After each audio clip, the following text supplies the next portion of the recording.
আসসালামু আলাইকুম। নার্সিং অ্যাডমিশনের ফ্রি ক্লাসে তোমাদের সবাইকে স্বাগতম। আজকে আমি আলোচনা করব তোমাদের একটি খুবই গুরুত্বপূর্ণ টপিক, যা হচ্ছে প্রোনাউন। এবং এই প্রোনাউন থেকে প্রতি বছর প্রশ্ন এসে থাকে নার্সিংয়ে।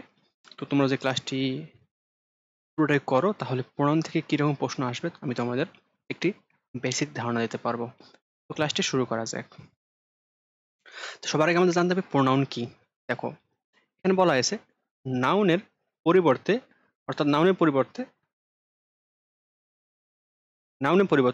যে ওয়ার্ড ব্যবহৃত হয় তাকে প্রোনাউন বলে। অর্থাৎ নাউনের পরিবর্তে আমরা যে ওয়ার্ড ব্যবহার করি সেটি হচ্ছে প্রোনাউন। ধরো হচ্ছে তোমরা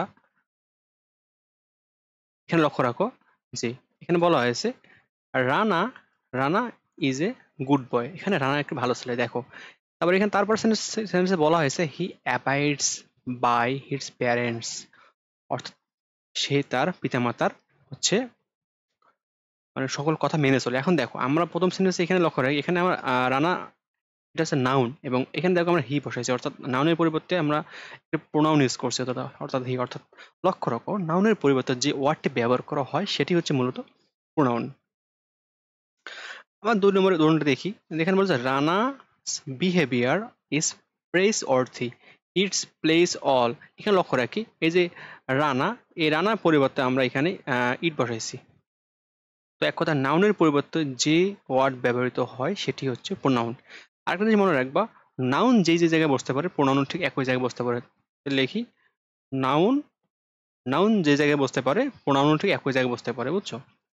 আমরা এখন দেখি প্রোনাউনের প্রকারভেদ। দেখো, প্রোনাউন অনেকগুলো প্রকার আছে, তার মধ্যে লক্ষ্য রাখি এখানে আছে personal pronoun, possessive pronoun, reflexive pronoun, emphatic pronoun, demonstrative pronoun, relative pronoun, interrogative pronoun, indefinite pronoun, distribute pronoun, reciprocal pronoun. তো প্রোনাউনের অনেকগুলো প্রকারভেদ আছে, আমি তোমাদের সব প্রকারভেদে বিস্তারিত আলোচনা করব। তো এখন আমরা দেখব পার্সোনাল প্রোনাউন। এখানে লক্ষ্য রাখি পার্সোনাল প্রোনাউন। তো পার্সোনাল প্রোনাউনটা কি আমরা লক্ষ্য রাখি, এটার অর্থ হচ্ছে ব্যক্তিবাচক সর্বনাম, অর্থাৎ ব্যক্তির পরিবর্তে যে প্রোনাউন ব্যবহার করা হয় সেটি হচ্ছে পার্সোনাল প্রোনাউন। আমরা লক্ষ্য রাখি যে যা কোনো ব্যক্তি বা বস্তুকে বোঝায়। এবং পার্সোনাল প্রোনাউনগুলো কি কি? I, we, you, he, she, it, they, me, us, him, her, them. এগুলো হচ্ছে পার্সোনাল প্রোনাউন। আমরা একটু সহজ উদাহরণ দেখে নিই এই জায়গায়। এখানে দেখো, এখানে বলা হয়েছে আই অ্যাম এ স্টুডেন্ট। দেখো, এই যে আইটা ব্যবহার করা হয়েছে, এই আইডি হচ্ছে মূলত পার্সোনাল প্রোনাউন। তারপরে এখানে লক্ষ্য রাখো, শি ইজ মাই সিস্টার। এখানে দেখো যে শিটা ব্যবহার করা হয়েছে, এই শিটাই হচ্ছে পার্সোনাল প্রোনাউন। আচ্ছা, আমরা পরের স্লাইডে যাই। দেখো, এখন আমরা দেখবো হচ্ছে পজেসিভ প্রোনাউন। তো পজেসিভ প্রোনাউন, দেখো, পজেসিভ প্রোনাউন অর্থ হচ্ছে অধিকারবাচক সর্বনাম, অর্থাৎ এই প্রোনাউন দ্বারা অধিকার বোঝাবে এবং মালিকানা বোঝাবে। তো লক্ষ্য রাখি উদাহরণ, যেমন হচ্ছে দেখো কি কি কি পজেসিভ প্রোনাউন হতে পারে। দেখো, মাইন, আওয়ার্স, ইয়োর্স, হিজ, হার, দেয়ার্স। অর্থাৎ এগুলো হচ্ছে পজেসিভ প্রোনাউনের উদাহরণ, এগুলো দ্বারা অধিকার এবং মালিকানা বোঝায়। এখানে লক্ষ্য রাখি যে বলা হয়েছে দিস বুক ইজ মাইন। এখানে দেখো, এই বইটি হয় আমার। এই যে বইটি কার, সেটার মালিকানা বুঝেছি। আবার দেখো, দ্যাট হাউস ইজ দেয়ার, অর্থাৎ এই বাড়িটি কার, তার মালিকানা বোঝাইছি। অর্থাৎ এই বাড়িটি হচ্ছে আমার, বা এই বাড়িটি তাদের, এইটি বোঝানো হয়েছে, অর্থাৎ মালিকানা বোঝাবে। আচ্ছা, আমরা এখন পরের স্লাইডে যাই। দেখো, এখন আমরা জানবো রিফ্লেক্সিভ প্রোনাউন। রিফ্লেক্সিভ প্রোনাউন, আচ্ছা, রিফ্লেক্সিভ প্রোনাউন অর্থ হচ্ছে নিত্য প্রতিফলক সর্বনাম, অর্থাৎ সাবজেক্ট নিজেকেই বোঝায়। অর্থাৎ রিফ্লেক্সিভ প্রোনাউন দ্বারা সাবজেক্টের নিজেকেই অর্থ প্রকাশ করে। দেখো, আমরা রিফ্লেক্সিভ প্রোনাউন কি? দেখো, my self, your, my self, your self, তারপর হচ্ছে এদিকে দেখো হিমসেলফ, হারসেলফ, এগুলো হচ্ছে রিফ্লেক্সিভ প্রোনাউন। আবার দেখো, এই যে itself, ourselves, yourselves, themself, এগুলো হচ্ছে রিফ্লেক্সিভ প্রোনাউনের উদাহরণ। আর তোমরা একটু রিফ্লেক্সিভ প্রোনাউনের শর্টকাট ওয়ে মনে রাখবা। দেখো, রিফ্লেক্সিভ প্রোনাউন চেনার উপায় আছে এখানে, সেলফ অথবা সেলফস দেওয়া থাকবে, এগুলো হচ্ছে চেনার উপায়। এগুলো দেখলে সেটা বুঝবা রিফ্লেক্সিভ প্রোনাউন।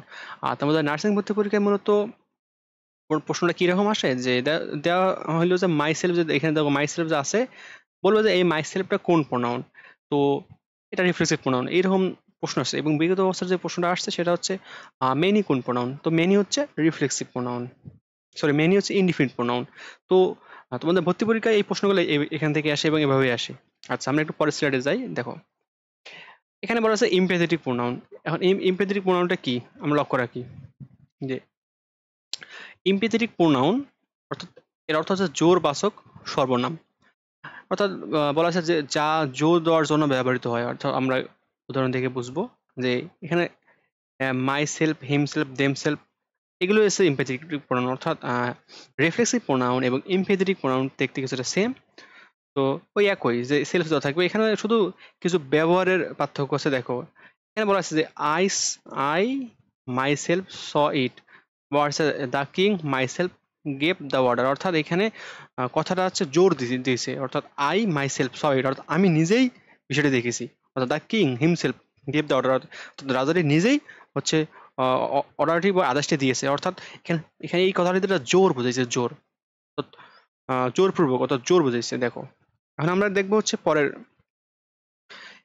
এখন আমরা দেখবো ডেমনস্ট্রেটিভ প্রোনাউন। দেখো ডেমনস্ট্রেটিভ প্রোনাউন এখানে এর অর্থ হচ্ছে নির্দেশক সর্বনাম, অর্থাৎ যা দ্বারা কোনো কিছু নির্দেশ করে। যেমন আমরা দেখি দিস, দ্যাট, দিস, দুস এগুলো হচ্ছে ডেমনস্ট্রেটিভ প্রোনাউন। এখানে বলা আছে যেমন দিস ইজ মাই পেন, এই কলমটি আমার।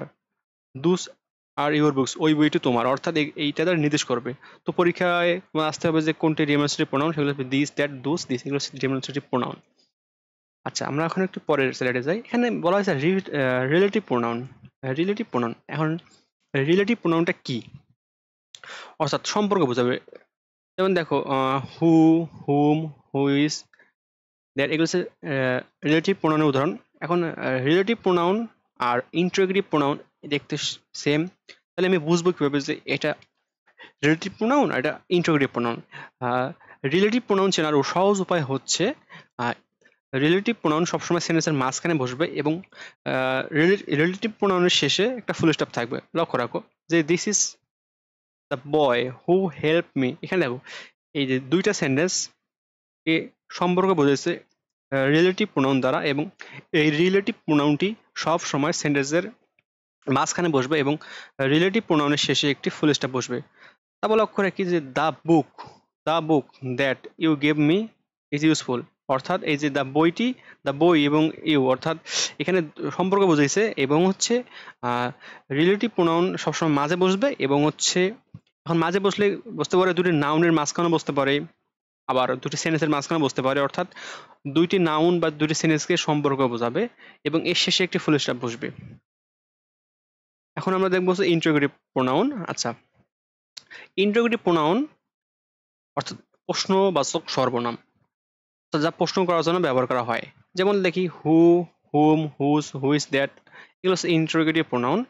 এবং ইন্টারোগেটিভ প্রোনাউন চেনার সহজ উপায় আছে, ইন্টারোগেটিভ প্রোনাউনটা সবসময় সেন্টেন্সের শুরুতে বসবে এবং এর শেষে একটি প্রশ্নবোধক চিহ্ন অর্থাৎ কোশ্চেন মার্ক বসবে। যেমন দেখো who is knocking at the door, অর্থাৎ কে দরজাটি নক করছিল। এবার হু ইজ ইউর ব্যাগ, অর্থাৎ লক্ষ্য রাখো শেষে একটা প্রশ্নবোধক চিহ্ন থাকবে সবসময় এবং এইটি সবসময় সেন্টেন্সের শুরুতে বসবে, সবসময় সেন্টেন্সের শুরুতে বসবে। আচ্ছা, এখন আমরা দেখবো ইনডিফিনিট প্রোনাউন।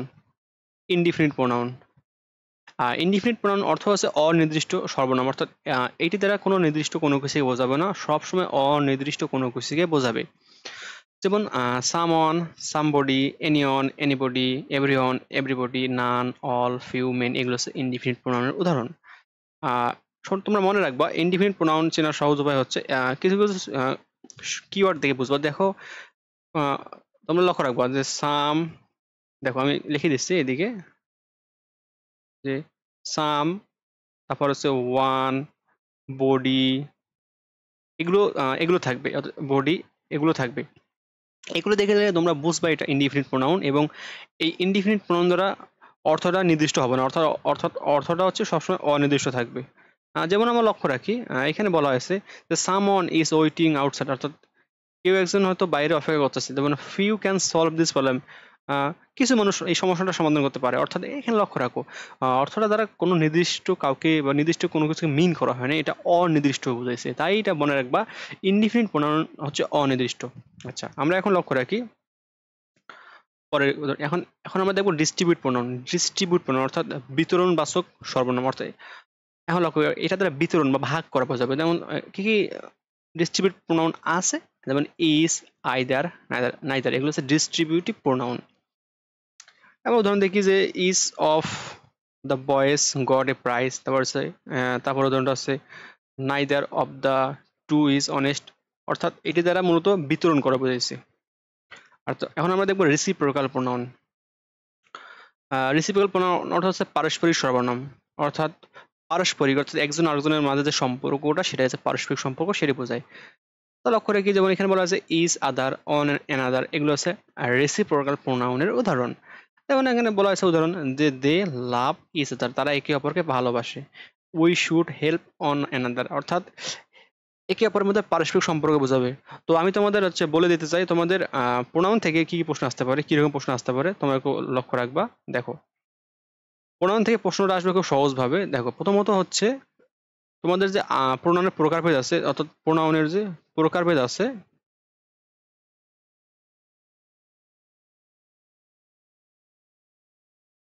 অর্থাৎ এই প্রোনাউনের যে প্রকারভেদগুলো এবং কোন প্রোনাউনের কি কি, যেমন হচ্ছে পার্সোনাল প্রোনাউন কি কি, ইন্টারোগেটিভ প্রোনাউন কি কি, ইনডিফিনিট প্রোনাউন কি কি, এই উদাহরণগুলো তোমরা, অর্থাৎ এই প্রকারভেদের যে বিস্তারিত বিষয়গুলো এগুলো মুখস্থ করে রাখবা, এগুলো থেকে প্রশ্ন আসবে।